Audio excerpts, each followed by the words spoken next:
Всем привет, я Макс Асабин. Вы когда-нибудь встречали этот арт? Те, кто знает меня давно, скажут: так это ж старая работа». Те, кто видят меня впервые, но уже видели арт: «О, так вот кто автор». А те, кто не видели раньше ни меня, ни этой работы, подумают: чел, а можно урок без 10-минутного вступления?» В общем, как-то так вышло, что эта моя работа, которая, кстати, была сделана для заказчика, разлетелась по инету больше остальных и полюбилась в народе. Многие вдохновлялись и делали похожие работы, а многие просили по ней урок. И что ж, пора закрыть этот гештальт. Кстати, как думаете, решение сделать этот урок заслуживает лайка? Ну или то, что я пытаюсь активно вести канал? Ну или может быть котик? Котик-то точно заслужил, да? На этот раз урок будет доступным для всех. Я расскажу о каждом действии поэтапно. Хотя видео для новичков не мой профиль, и я могу упустить какие-то шорткаты и действия, которые мне могут показаться очевиднее, чем они есть. Если заметите что-то такое, спрашивайте в комментах с тайм-кодом, а я постараюсь ответить. Так будет удобнее и полезнее нам всем. Ну и от себя советую, если будете повторять работу по этому уроку, попробуйте делать это с какими-то своими исходниками. Это лучше поможет вам именно научиться чему-то, а не просто бездумно копировать урок. Тем более, что, будем честны, композиционно эта работа максимально простая. Вы сами, наверное, заметили, что с тех пор я в разы поднял уровень понимания света, перспективы и умения рисовать все это правильно с нуля. И вам тоже советую двигаться именно в этом направлении. Итак, создаю новый документ, настраиваю размер 4К и выставляю фоновый цвет потемнее, чтобы вы не ослепли сейчас. Сразу же открываю фотку с котиком. Выделяю пока не важно чем, просто чтобы перенести в проект нужную часть. Копирую, закрываю фотку, вставляю в проект. Мне точно нужно все это проговаривать? Конвертирую смарт-объект. Просто сейчас я буду его уменьшать свободным трансформированием. Это, кстати, Ctrl-T. А потом вдруг в течение работы захочется снова увеличить или уменьшить и так далее. Смарт-объект при этом не даст качеству шакалиться. Прежде чем перейти к обтравке, двойным кликом по иконке слоя захожу внутрь смарт-объекта. У меня есть одно незаконченное дельце тут. Котик снят очень близко, поэтому на нем сильно заметна перспектива. Ну вон, ухо ближе к нам больше, а то, которое дальше, меньше. Это же касается и его формы головы. Ну, вы наверняка видели, например, как лица людей по-разному выглядят при съемке вблизи на ширик или подальше на портретник. Но я хочу сделать ощущение, будто он все-таки снят с чуть большей дистанции. Продублирую кота, чтобы не делать все изменения на исходном слое, и идем в пластику. Нам нужен в первую очередь вот этот инструмент. Он втягивает все в центр. И мы как бы уменьшаем ту часть морды, которая выпукла и ближе к нам, тем самым немного уменьшая перспективные искажения. Также, используя основной режим пластики, я увеличиваю дальнее ухо и уменьшаю ближнее. И правлю те черты лица, которые я слишком исказил пластикой. Отслеживать это можно, прожимая галочку «Превью». Вообще, такое можно проворачивать и с людьми, чтобы лучше вписать их в фон, если у вас не совсем совпадают исходники. Но с людьми это уже немного посложнее и требует насмотренности, как выглядят объекты, снятые с разного расстояния. И как вы поняли, в этом уроке будут проскакивать вот такие необязательные моменты, которые касаются только конкретно вот этой фотки и этого арта. И в вашем случае, вероятно, некоторые из этих нюансов даже не пригодятся. Но я все равно надеюсь, что вам будет интересно посмотреть все. А то для кого я вообще тут распинаюсь? Теперь можно переходить к обтравке. Давайте посмотрим, что предложит выделение объекта. Выбираем его и выделяем котика. Создаем маску с этим выделением. Ну, для начала пойдет. Давайте спрячем лишнее на маске кистью. Убедитесь, что вот тут выбран черные и белые цвета, а если нет, сбросить их можно кнопкой D. А кнопка X меняет эти цвета местами. Это очень помогает быстро стирать и возвращать что-то на маске. Так, маска рисования выбрана. Черным цветом стираю хвост, X. Белым восстанавливаю ухо, X. Обратно стираю ненужные. Вы поняли, да? Сильно заморачиваться не буду и лучше нажму сюда, чтобы посмотреть, что нам предложит уточнение края. Это, собственно, вот этот инструмент. Проходимся по периметру и получаем такой результат. Есть хороший момент, но в целом грязновато. Тогда давайте вместо цветового режима попробуем объектный. А вот он уже чище, хотя местами волосы наоборот стали похуже. Давайте пока возьмем его, но совместим с другим. Для этого с зажатым альтом кликаем на маску и переходим в режим ее просмотра. Выделяем все, копируем. Теперь через панель истории возвращаемся на пару шагов назад до применения уточнения края. Выходим из режима маски также альт-кликом. Вставляем заранее скопированное в отдельный слой и пока выключаем. А теперь снова идем уточнять край. Ручная прорисовка края нужна, когда у нас только отдельные области объекта имеют волосы, а котик у нас в целом весь волосатый. И для этого я просто наворачиваю радиус края. Он действует по всему периметру. Применяем. По той же схеме вытаскиваю маску в отдельный слой и теперь буду выбирать, какие куски из какого варианта мне нравятся больше. С зажатым альтом кликаю на создание маски, тем самым пряча верхнюю маску под маску. Господи. Так, рисовать по маске вы уже умеете. Я прорисовываю и проявляю только то, что выглядит получше. Ладно, взглянем правде в глаза. Разница между ними не стоила всех этих движений. На самом деле я показал вам этот метод только потому, что в других случаях частенько он бывает очень полезен. На некоторых фотках, например, часть объекта вы можете вырезать через Select Object, а часть через цветовой диапазон или через микширование каналов, а часть еще через что-нибудь. И иногда очень полезно вот так вот вытаскивать маски и совмещать успешные результаты. После этого вы просто объединяете слои, копируете их и вставляете в маску. Поправить мелкие косячки можно вручную, например, кистью. А также высветлением в режиме хайлайтов и затемнением в режиме тени. Кажется, у меня дежавю. Да и вообще, это не урок по обтравке. Вот урок по обтравке. Ну ладно, кое-что я еще вам все-таки покажу. Давайте создадим кисть для шерстки.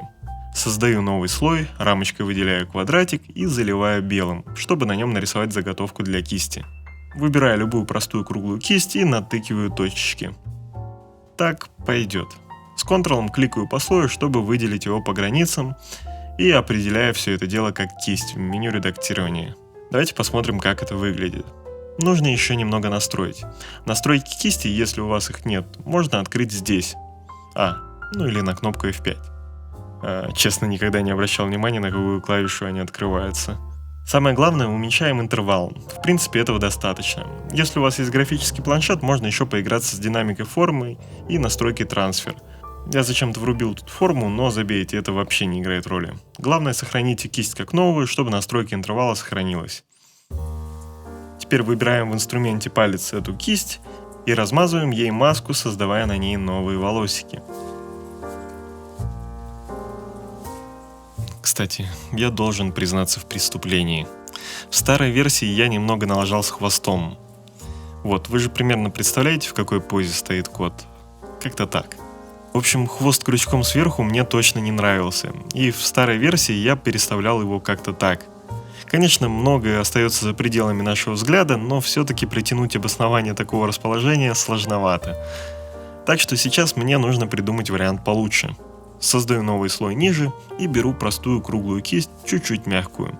И рисую хвост примерно. А теперь снова поможет палец. Но сначала выставим ему мягкую круглую кисть и чуть-чуть помажем, чтобы придать форму пореалистичнее. После этого выбираем нашу новенькую кисть и так же, как и на маске, добавляем шерстинки. Чтобы добавить ему текстуры, я беру лассо. Выделяем участок, откуда можно взять шерсть. Копирую, вставляю над слоем с хвостом. С зажатым альтом я кликаю левой кнопкой на границу между этими слоями, тем самым цепляя верхний к нижнему. Слой, прикрепленный таким образом, всегда будет виден только в пределах границы нижнего слоя. Теперь свободным трансформированием подгоняем расположение. В режиме Warp можно сделать это более гибко, в прямом смысле этого слова.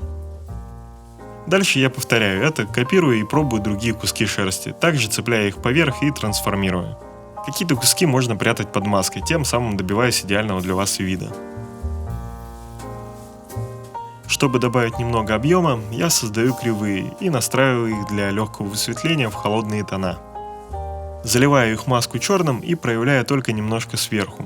Это как бы глобальное освещение от неба. Так, норм. Но если у вас есть планшет, можно сделать чуть лучше. Выберем нашу кисть, добавим ей динамики формы и трансфер по силе нажатия. Теперь этим можно чуть подтереть или наоборот дорисовать масочку, сделав цвет детальнее. Структурируем проект, впихнув все слои с котиком в общую папку.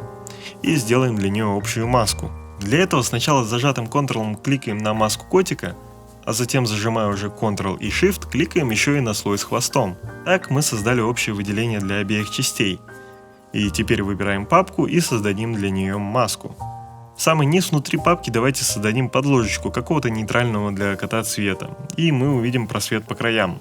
Это потому что маска папки как бы объединяется собственными масками кота и хвоста.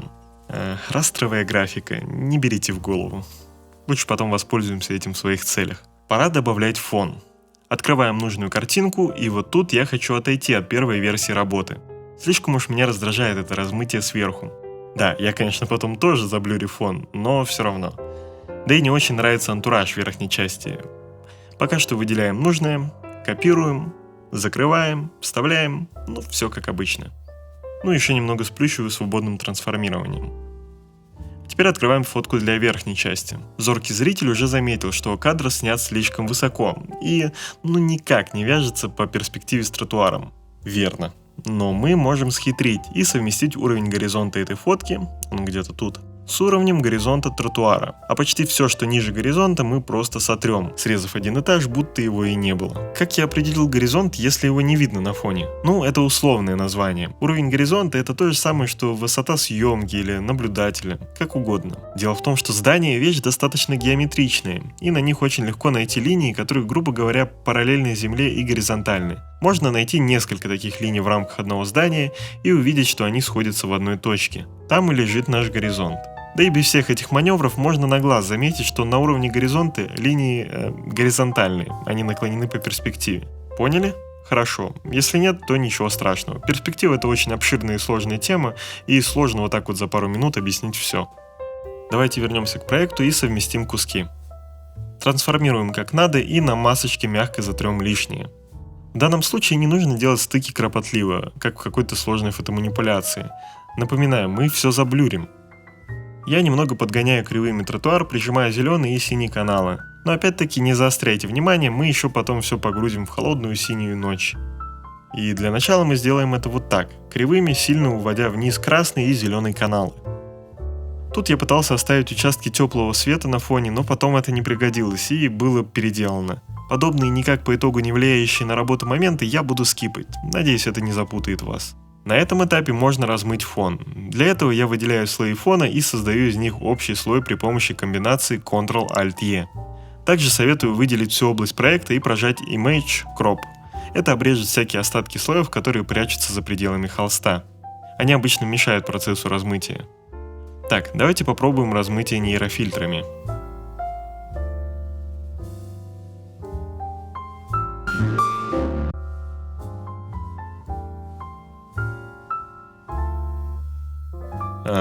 Это не совсем то, что я хотел, а ждать снова желания нет. Давайте просто заберем карту глубины, она получилась неплохой. Выделяем ее, копируем и вставляем в маску фона.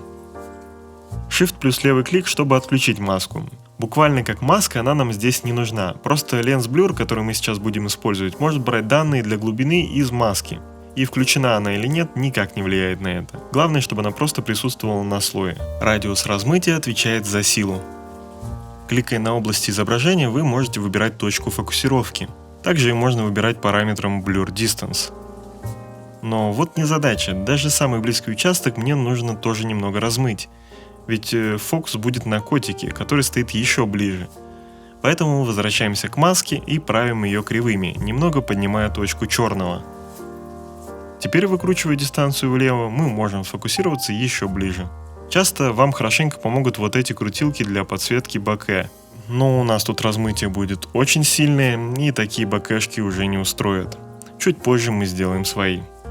Так, давайте я не буду рассказывать, как кривыми убирал засветик на носу, это не имеет никакого значения. Сразу перейдем к подгонке кота по цветам. Кривыми я прижимаю красный и зеленый каналы. Но вообще-то у нас не доделан фон по цветам. Так к чему мы вообще тогда все равняем? Во-первых, мне нужен холодный туман на фон. Как удобно, что у нас уже есть карта глубины от размытия. Кликаем с Ctrl по маске на фоне, чтобы своровать оттуда выделение. И теперь создаем кривые для тумана. Я поднимаю точки черного в синем и зеленых каналах.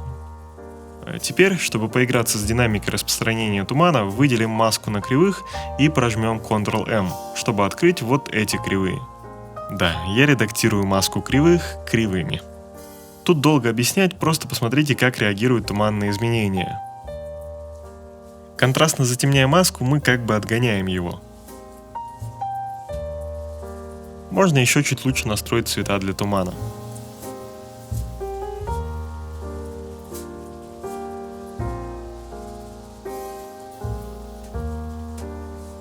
И доработать цвет котика.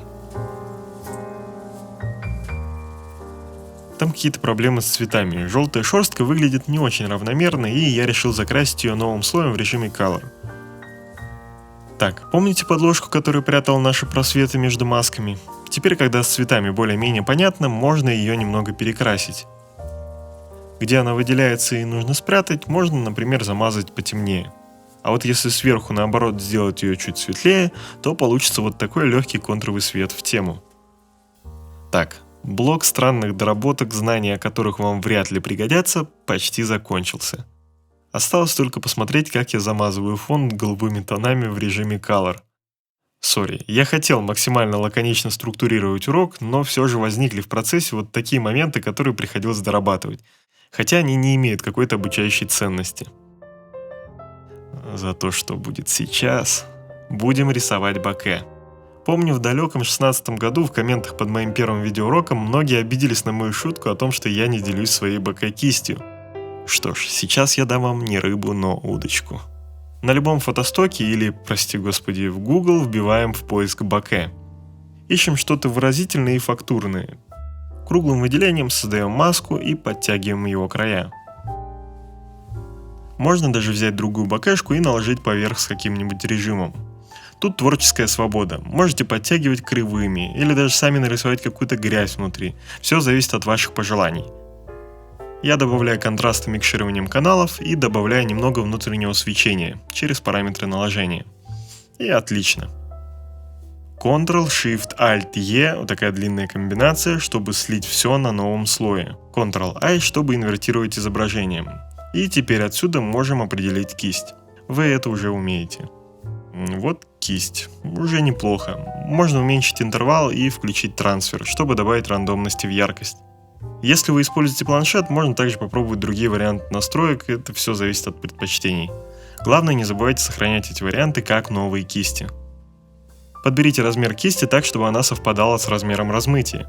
Его можно разглядеть в тех мягких еле заметных боке, созданных размытием. Рисовать проще на слое с режимом экран, хотя иногда при правильном подборе цвета можно и в обычном. В процессе меняйте цвета для разнообразия и выразительности. А если приближаетесь по перспективе ближе, там где сила размытия уменьшается, не забывайте менять размер кисти. Ну и местами можно в легкую стирать нарисованное. Это тоже больше играет на реалистичность. Пока что получилось вот так. У меня тут на тротуаре засвет, нужно все-таки его чем-то обыграть. И я добавляю кривыми свет сверху. К тому же он был и на старой версии арта. Попутно слоем в режиме Color я то делаю все синее, то наоборот.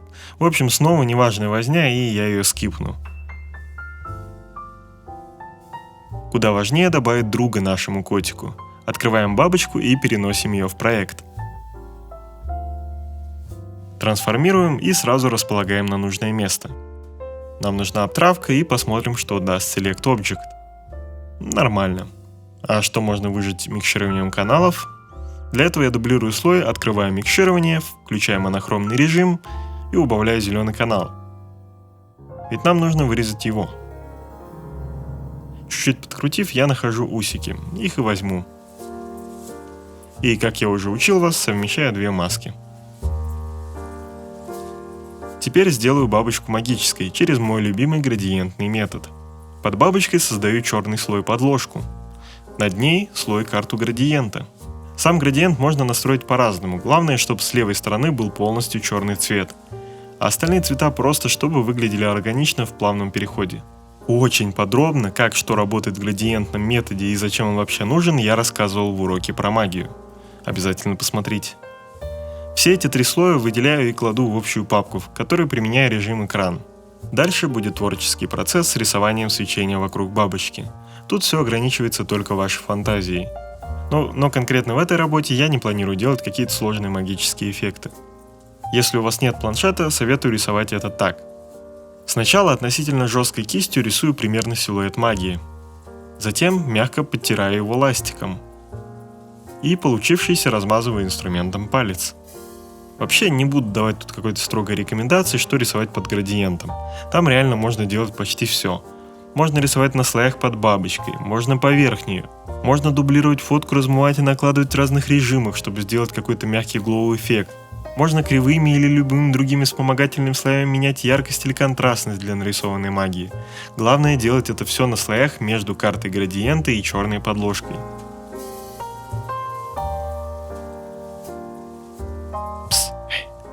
Пока тут ничего не происходит, я подумал, вдруг вы хотели поставить лайк, но забыли, не? Ну ладно, я просто подумал, вдруг, всякое бывает.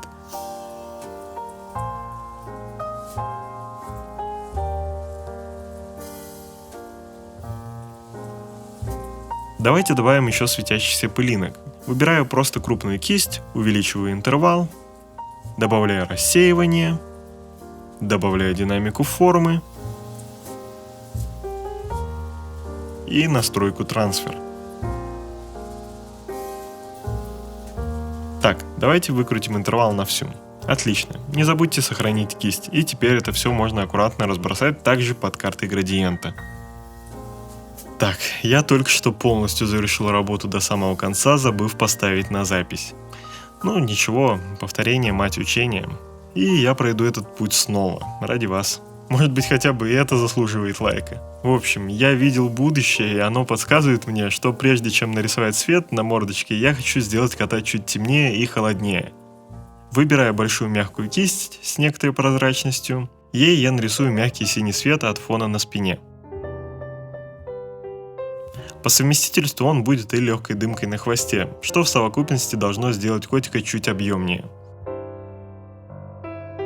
Но, конечно, все это нужно сделать гораздо прозрачнее, чтобы оно было заметно лишь чуть-чуть. Ну и, наконец, свет на морде. В оригинальной работе я, конечно же, рисовал его с помощью планшета. Но сейчас давайте попробуем обойтись без него и посмотреть, чего можно добиться. Начну, конечно же, с настройки кривых. Задираю вверх красный и немного зеленого канала. Пока что такой настройки хватит. Все это потом можно отредактировать в случае чего. Дважды кликаем на слой, чтобы открыть параметры наложения, и посмотрим, что даст настройка Blend If. Не сказать, чтобы она дала многое, это все из-за пестрой расцветки котика. В случаях более однородного окраса результат может быть поудобнее. Ну а я довольствуюсь тем, что есть. Делаю маску кривых полностью черной и начинаю проявлять цвет большой мягкой кистью по форме морды. Насколько это возможно сделать мышкой. Так как на мышке у нас нет силы нажатия, я очень часто меняю уровень прозрачности кисти. Это также можно делать, нажимая на цифры от 1 до 9 на клавиатуре. И уже, на удивление, неплохо. Слоем ниже, простой белой мягкой кистью поменьше, я рисую отражение на глазе и несколько более конкретных засветов на носу.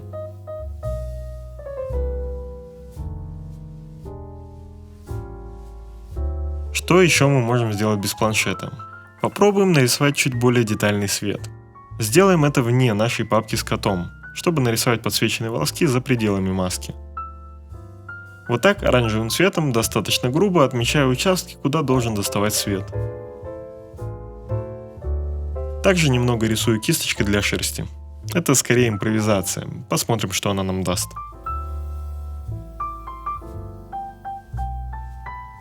Дальше все так же, как в прорисовке хвоста. Сначала мягкой простой кистью смягчаем и разравниваем свет более ровный по форме. Затем выбираем кисть с шерстью для инструмента палец и делаем волоски. Если исходный цвет, выбранный для этого света, не очень подходит, поверх через Alt-клик можно нацепить другой слой и раскрасить нужные участки более аккуратно. Также ластиком или лучше создав маску, можно припрятать этот цвет там, где он слишком выделяется.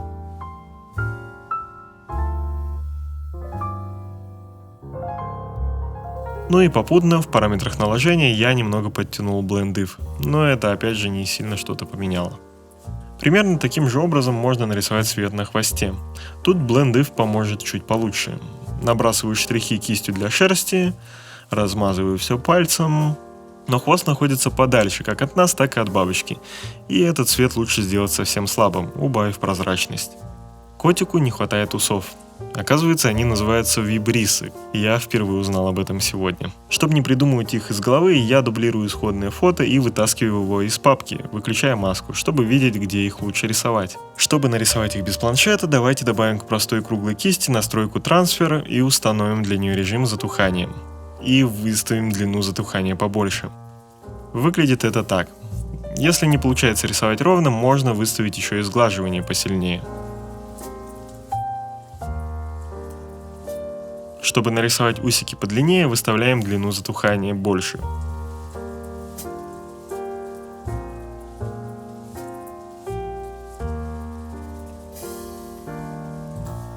Лишнее, конечно же, стираем ластиком.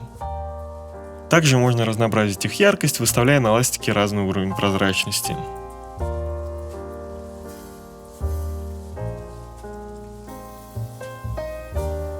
Ну а сверху, как всегда, через Alt-клик можно нацепить новый слой и раскрасить усики в любые подходящие цвета. И свет готов. Вот такого результата вы можете добиться без планшета. А дальше все-таки позвольте мне взять в руки перо, прорисовать больше мелких волосков и еще немного доработать цвет для себя.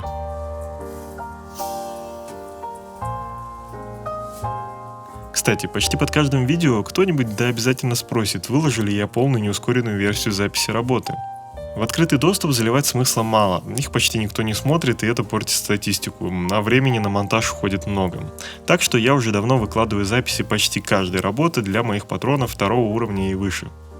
Просто чтобы вы знали. Переход между синим фоном и освещенной мордой немного слишком контрастный.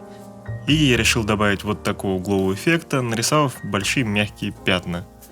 Выставил их в режим Lighten и сделал очень-очень прозрачными. Ну, собственно, теперь можно заниматься финальной цветокоррекцией. В основном для этого я использую Vibrance, если нужно добавить насыщенности, кривые для яркости и контрастности. Также кривые можно использовать в режиме Luminosity. В таком случае, в отличие от обычного режима, они вообще никак не влияют на насыщенность цветов, а затрагивают только яркость. Ну и еще один удобный корректирующий слой – Selective Color. Здесь можно отдельно редактировать разные цвета. Под конец я решил, что какой-либо реализм мне тут особо не нужен. И я еще больше смягчил и подсветил фон, чтобы на нем котик выглядел эффектнее. Сделал я это совсем по-простому, создав слой в обычном режиме снизу и намазав большой мягкой кистью светло-голубого цвета.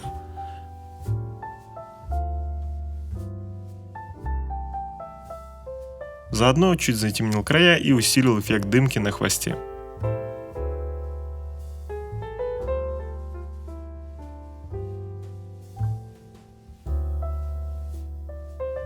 Готово. Спасибо за просмотр. Надеюсь, вы подчерпнули что-то новое или вам просто было интересно смотреть. В таком случае я буду очень благодарен вашему лайку и тем более комментам. Они очень сильно помогают в продвижении. И огромное спасибо моим патронам. Без них я бы не перешел в такой активный режим работы над каналом. На Патреоне, кстати, доступно много PSD файлов и полно многочасовых записей моих работ. Думаю, и это не станет исключением. Хорошего дня. С уровнем горизонта